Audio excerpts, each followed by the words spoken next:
여러분 반갑습니다. 역사탐정입니다. 이번 영상에서는 고구려의 벽화에 대해서 알아보는 시간을 갖도록 하겠습니다. 주로 강서대미호의 사신도를 중심으로 말씀드려야 될 것 같고요. 한 가지 양해 말씀을 드릴 것은 이 고구려 벽화는 우리가 쉽게 접하기 어렵고 다만 그동안에 이렇게 알려진 그림들을 또 해상도가 낮은 그러한 이미지들만 볼 수 있기 때문에 충분한 설명을 하기가 어렵다는 것입니다.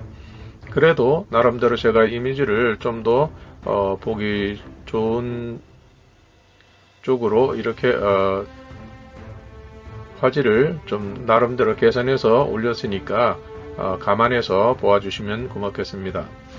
그럼 설명을 드리도록 하겠습니다.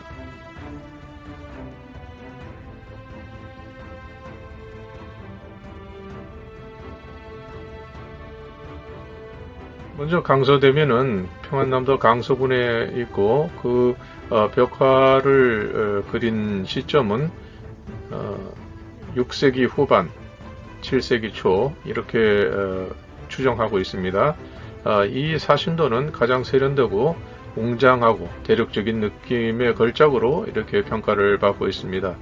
또한 쌍용천 같은 경우는 평안남도 용강군, 용강면 안성리에 위치하고 있고 그 부분에서 이건 역시 마찬가지로 6세기 후반에서 7세기 초로 추정되며 풍속도와 사신도가 벽화로 이렇게 그려진 것이 특징으로 되어 있습니다. 다음을 보시겠습니다.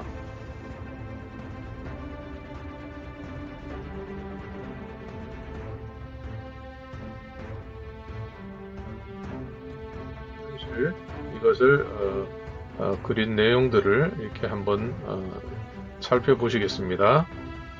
여기에 있는 그 벽화의 위치라든지 그 다음에 이 사신도 또 천장에 있는 이러한 그 묘사된 내용들을 한번 유심히 살펴보시기 바랍니다. 청룡모사도인데요. 이 청룡이라고 하는 것은 사실은 우리는 이제까지 이것을 상상의 동물 또 알 수 없는 생명체로서 이렇게 인식이 되어 왔습니다.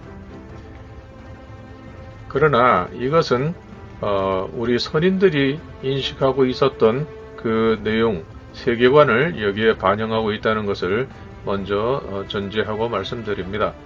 여기서 보면은 이 색깔도 5가지가 들어있겠고 또 여기에 보면 사신도뿐 아니라 벽화에 있는 이 모든 표현 중에서 가장 바탕에 깔고 있는 것이 이렇게 불꽃, 강렬한 불을 이렇게 바탕에 깔고 있는 것입니다. 왜냐하면 이 고구려, 백제, 신라, 가야 모든 우리 한민족 계열의 나라들은 자신들의 시조를 불임금님으로 상정하고 있기 때문입니다. 그렇게 인식을 하고 있기 때문에 모든 것이 가장 강렬한 그러한 불꽃으로 이렇게 표현이 되게 됩니다. 그것은 신라의 천마총 같은 경우에도 천마도에 보면 온 그 몸에서 이러한 불꽃들이 전부 아주 그냥 활활 타오르는 그런 불꽃을 묘사하고 있는 것을 알 수가 있습니다. 앞으로 뭐 어떤 것이 또 발견될지 모르지만 그것 역시 마찬가지로 불꽃을 빼놓고는 설명하지 못하고 또 벽화였다면 그건 역시 당연히 불꽃이 바탕이 되고 있는 것입니다. 그것이 이 고구려인들이 인식하고 있었던 자신들의 어떤 기원을 나타낸 것이다. 이렇게 볼 수가 있습니다. 여기 청룡모사도에서 보면 이 가장 근본이 되는 이 불, 이것이 기본으로 깔려 있고 컴퓨터로 치면 소프트웨어의 그 운영체계 OS에 해당하는 것이 바로 불임금님입니다. 이 불임금님이 없이는 그 후손들이 자신을 설명할 수 없습니다. 그렇기 때문에 기본적으로 불임금님은 가장 기본적으로 강조되어야 하고 또 그렇게 묘사되어야 되는 그런 존재가 되는 것입니다. 두 번째는 여기 용의 머리입니다. 이 용도 역시 마찬가지로 이렇게 불을 내뿜는 그러한 형상으로 표현이 되어 있습니다. 여기서 이제 그 벽화가 오랜 1000년 이상 지났기 때문에 이 벽화가 훼손되었거나 혹은 이렇게 사라진 부분이 있지만 이 머리에서 이 입을 벌린 용 거기에서 불꽃이 나오는 그러한 모습은 우리가 충분히 이해를 할 수가 있습니다. 그 다음에 이 몸체는 바로 이 새를 나타내고 있는 것입니다. 이 새를 나타내고 있는데 이것은 우리가 흔히 알고 있는 것처럼 아마도 봉황으로 이렇게 볼 수가 있습니다. 그 다음에 뱀의 꼬리, 몸체에서 이렇게 연결되는 이 뱀의 이 꼬리를 우리가 알 수가 있겠고, 자, 그럼 여기서 보면 불이라고 하는 것은 바로 불임금님, 염제신농이라는 분을 상징한다 하는 것은 기본적으로 우리가 인식할 수 있을 것입니다. 그 다음에 용의 머리라는 것은 무엇입니까? 이 용의 머리라고 하는 것은 바로 뉘조를 나타내는 것입니다. 뉘조는 양잠신으로서 이 누에를 쳤으며 또 이분은 바로 신농 임금님의 따님이 되는 것입니다. 그래서 이것이 불임금님은 최초의 불임금님, 한민족 계열의 첫 시조가 되는 이분은 우리 글자로서는 바로 조선할 때에 세워진 이 신자가 되는 것입니다. 바로 이 세워진 신자로서 표현이 되고 이 용이라고 하는 분은 이 신농 임금님의 따님이기 때문에 이렇게 옆으로 된 십자가 형태를 이루는 그러한 신이 되는 것입니다. 그 다음에 여기에 보면 이 새의 형상을 하고 있죠. 이 새의 형상을 하고 있는 것은 바로 최초의 새를 자기 토템으로 했던 그 소호금천씨, 그 뉘조의 아드님을 여기에 나타내고 있는 것입니다. 그래서 이 소호금천씨는 이제까지 소개된 금문 내용에서 보면 소호금천씨는 자신을 이렇게 역삼각형으로 이렇게 표현이 되어 있는 것입니다. 뒤에 가서 설명이 나오겠지만 이 소호금천씨라고 하는 분은 바로 그때 당시에 혼인관계에 있어서 작은 어머니의 소생이기 때문에 자신을 지라고 표현을 했습니다. 이 지라고 하는 것은 바로 자기의 그 출생, 자기를 낳은 어머니가 아버지 때에서 큰 부인이었나 작은 부인이었나 이것을 알려주는 그러한 지표가 되는 것입니다. 그래서 이 소호금천씨라고 하는 분은 바로 이것을 일러서 자성이라고 이렇게 얘기를 합니다. 작은 부인에게서 태어난 자식이라는 뜻이 되죠. 그 다음에 뿐만 아니라 지라고도 되고 또 주나라의 희성이라고 하는 그것도 역시 자성을 나타내는 또 다른 표현이 됩니다. 자, 그리고 여기에서 보면 새의 몸체는 바로 봉황을 나타내는 것인데 그 다음에 뱀의 꼬리라고 하는 것은 무엇입니까? 뱀이라고 하는 것은 이렇게 뱀 사자를 씁니다.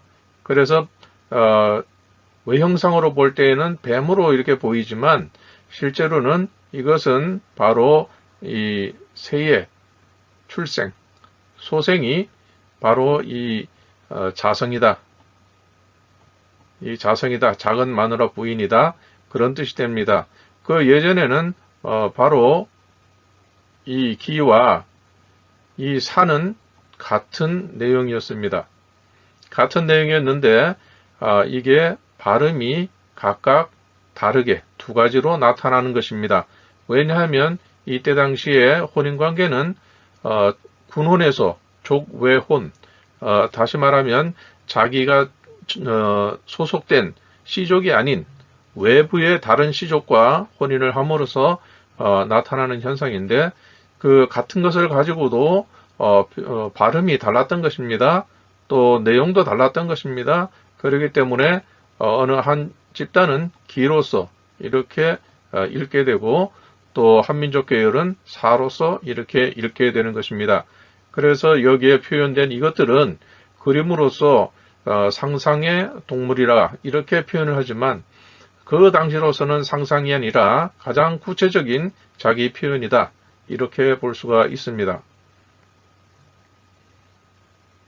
그러므로 청룡에서는 보면은 이 불임금님을 바탕에 깔고 있기 때문에 이분은 바로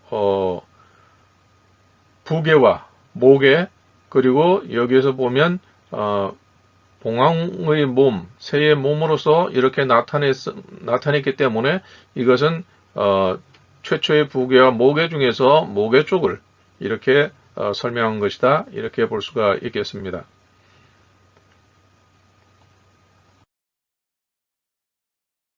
여기에서 보면 이건 백호 묘사도인데요. 이 내용이 정확하게 이렇게 파악할 수 있는 그런 그 내용이 아닙니다. 예, 상당히 훼손이 많이 되었던 것 같습니다. 그러나 여기서 우리가 알 수 있는 것은 여기서도 역시 마찬가지로 이런 그 붉은 이 불꽃, 이 불꽃이 이렇게 강렬하게 온몸을 휩싸고 있는 것을 알 수가 있습니다. 여기에서는 그다지 그렇게 그 설명을 할 만큼 많은 내용들이 이 그림이 훼손되어서 설명드리기가 좀 어려워서 여기서는 지나가도록 하겠습니다.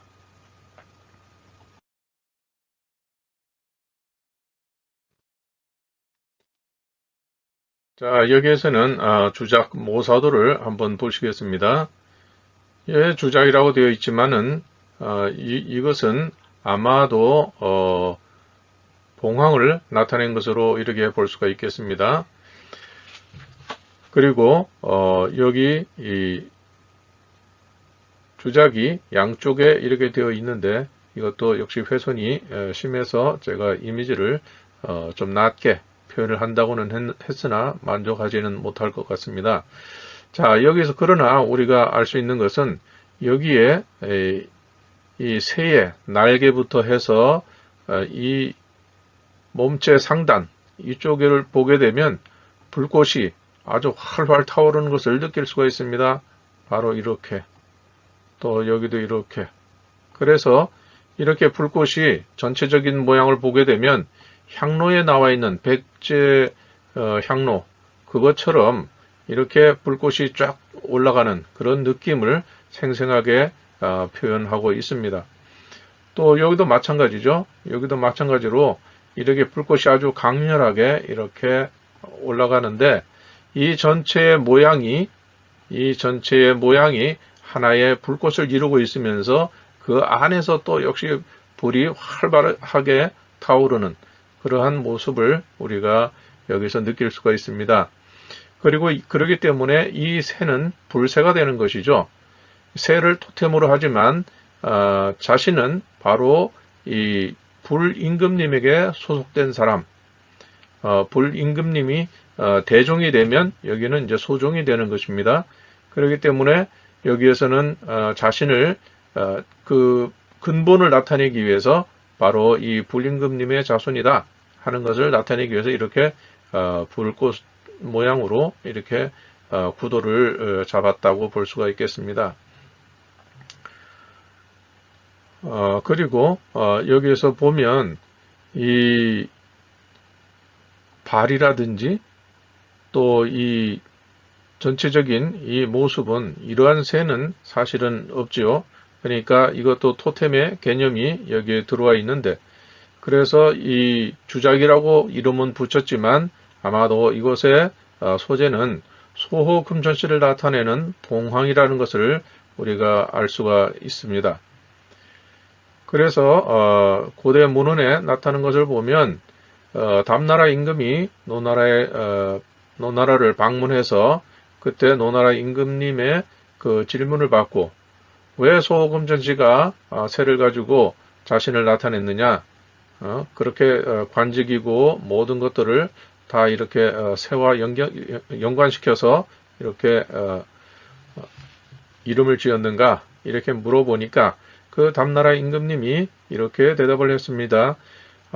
그 소호금전씨 그분은 저의 고조이기 때문에 조상이기 때문에 대답을 할 수가 있습니다.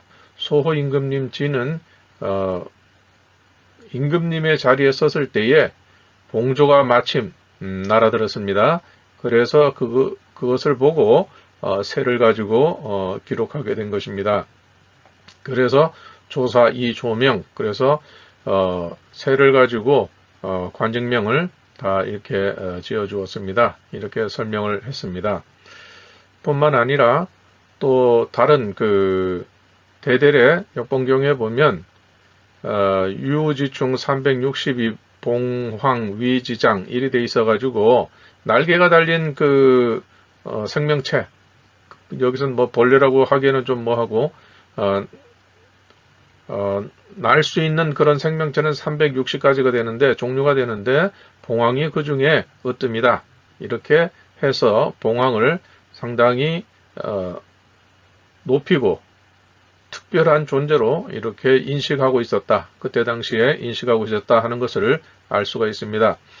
그러나 여기서 우리가 항상 기억해야 될 것은 여기에 나타나는 것은 현실 속에는 없지만 바로 그것은 토템을 나타내는 것이고 여기에 나타나는 불이라든지 이 새라든지 이런 것들은 상호 어떤 관련성이 있기 때문에 이러한 구도로서 그림을 그린 것이지 그냥 맹목적으로 그냥 보기 좋으라고 이러한 형태로서 나타낸 것은 아니다. 그렇기 때문에 우리가 유물을 보거나 또 어떤 그 이미지를 볼 때에는 이것이 과연 무엇을 표현하려고 했는가, 여기에 나타나는 인물은 누구를 표현한 것인가, 이런 것을 항상 문제의식을 가지고 살펴봐야 된다 하는 것을 먼저 말씀드리고 싶습니다. 자, 여기에서 보면 현무 묘사도입니다. 여기에서도 마찬가지로 이 내용들이 다 비현실적인 그러한 이미지지만 그러나 이것은 다 나름대로 그때 당시에 뜻이 있었기 때문에 이렇게 한 것이다. 그것을 먼저 인식을 해야 되고 그럼 여기에 나타나는 이러한 것들은 무엇을 표현한 것인가 그거를 살펴봐야 하겠습니다. 자, 먼저 여기서 보면 이거 막 휘감기고 있죠. 이것은 바로 앞에서 보았던 그런 그 소호금전 씨의 관련된 그 자자가 여기에 표현된 것입니다. 다시 말하면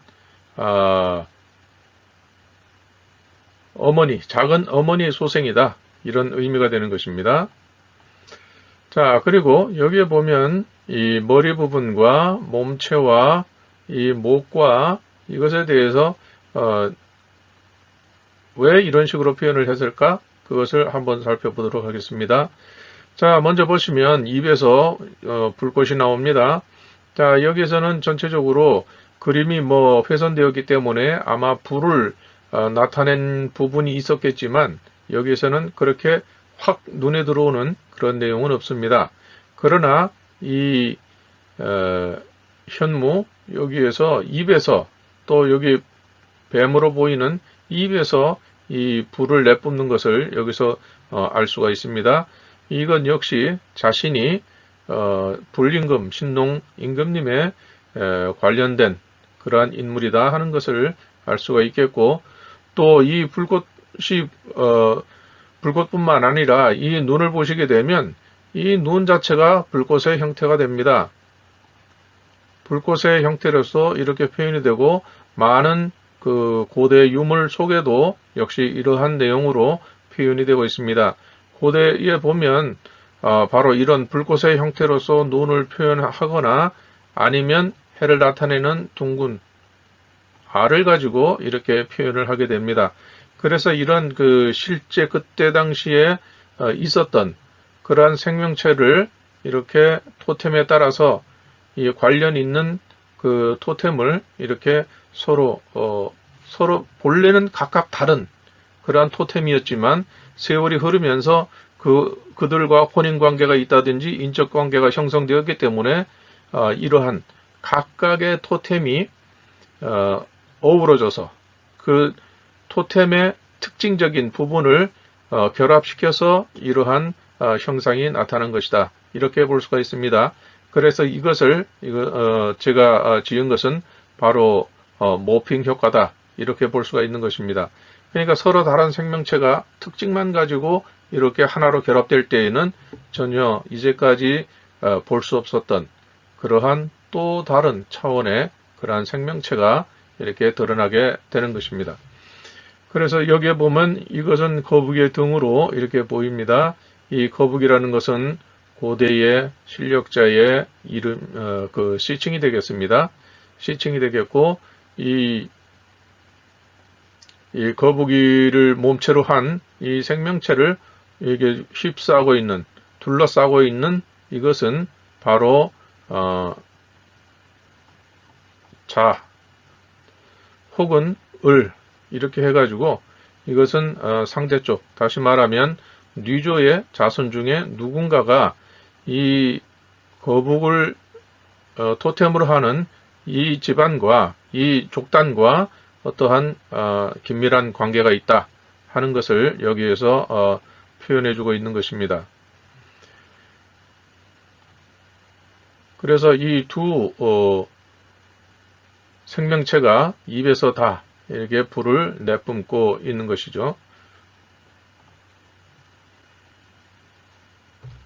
그래서 이 본래 이제 기존의 설명에서는 거북이와 뱀이 마주보고 있다 이렇게 되어 있지만 이 뱀이라고 하는 것은 바로 아까 소금천시에서 설명드린 것처럼 뱀사 이렇게 표현을 합니다만은 이것은 뱀을 나타낸 것이 아니라 본디 누에에서 이것이 인신됐다 그러죠. 확장돼 가지고 뱀으로서 이렇게 느끼게 되었던 것입니다. 자, 그 뱀으로서 느끼게 된 것을 그 족보를 보게 되면 근문에 이런 것이 있습니다.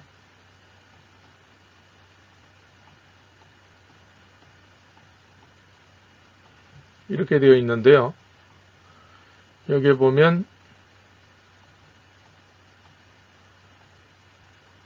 이렇게 되어 있어요. 우리는 이것을 기라고 읽습니다.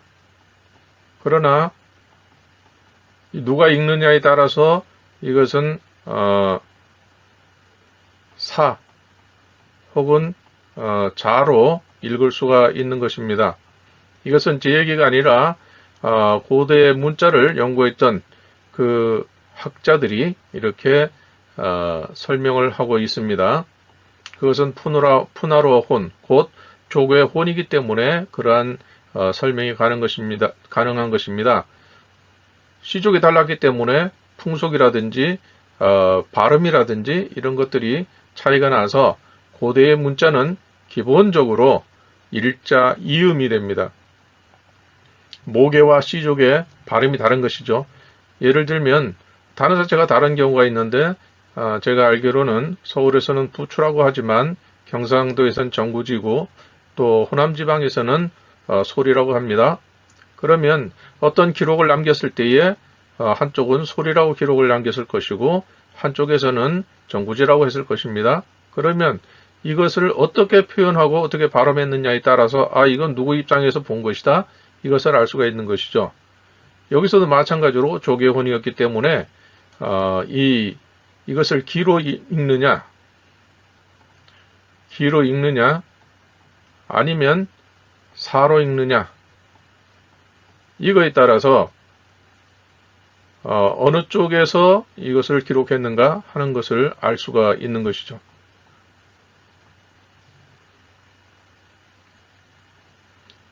그 다음에 이 발을 한번 봅니다. 발을 확대해서 보니까 여기에서 보면 바로 이런 형상으로 되어 있습니다. 이 반대쪽에도 또 이렇게 있겠죠.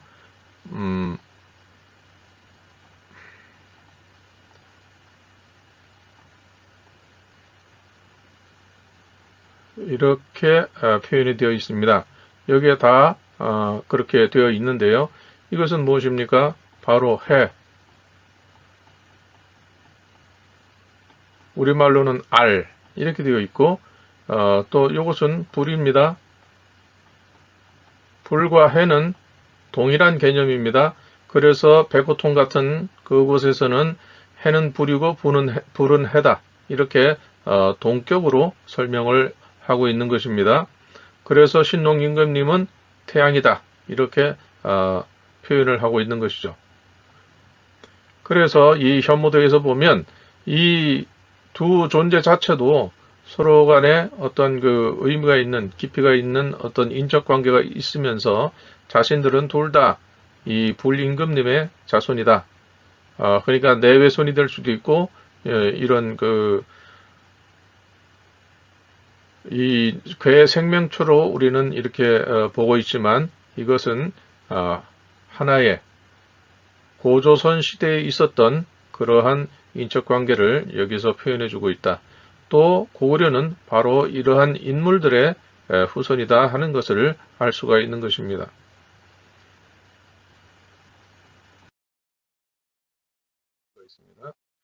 자, 이상으로서 강서대묘 사신도에 대한 것을 개략적으로 살펴보았습니다. 여기서 다음과 같이 정리하고 결론을 말씀드릴 수가 있습니다. 강서대묘와 쌍용청 벽화는 고구려의 창세기를 표현한 것이다. 그러니까 고구려의 근원을 나타낸 것이다. 고구려의 시조인식은 벽화의 강렬한 불을 바탕에 깔고 강조했다. 사신도는 관련 토템들이 유기적으로 결합된 결과이다. 이것은 바로 모핑 효과라고 볼 수가 있다. 봉황은 소호금천씨의 상징으로 고구려의 목의 인식을 표현한 것이다. 신라 역시도 자신들은 소호금천씨의 자손이라고 이렇게 표현을 했습니다. 백제 역시 마찬가지일 것입니다. 또 고구려에서는 자신들이 고양 임금님의 자손이다 이렇게 표현을 했습니다. 그러면 고양 임금님이라고 하는 것은 바로 불임금님의 손자, 그렇기 때문에 북외의 조상을 말한 것입니다. 소호금천씨는 한민족으로서는 외가가 되는 것입니다. 그래서 봉황은 소호금천씨의 상징으로 고구려의 목의 인식을 표현했다. 결론적으로 고구려의 벽화는 고구려인들의 그 기원, 시원, 근원을 나타낸 것이다. 이렇게 말씀드릴 수가 있겠습니다. 이상으로서 고구려의 벽화에 대한 그 스며있는 시조인식을 개략적이나마 살펴보았습니다. 이제까지 영상을 보아주신 구독자님들께 감사 인사를 드리면서 다음 영상에서 찾아뵐 것을 약속드리겠습니다. 예, 고맙습니다.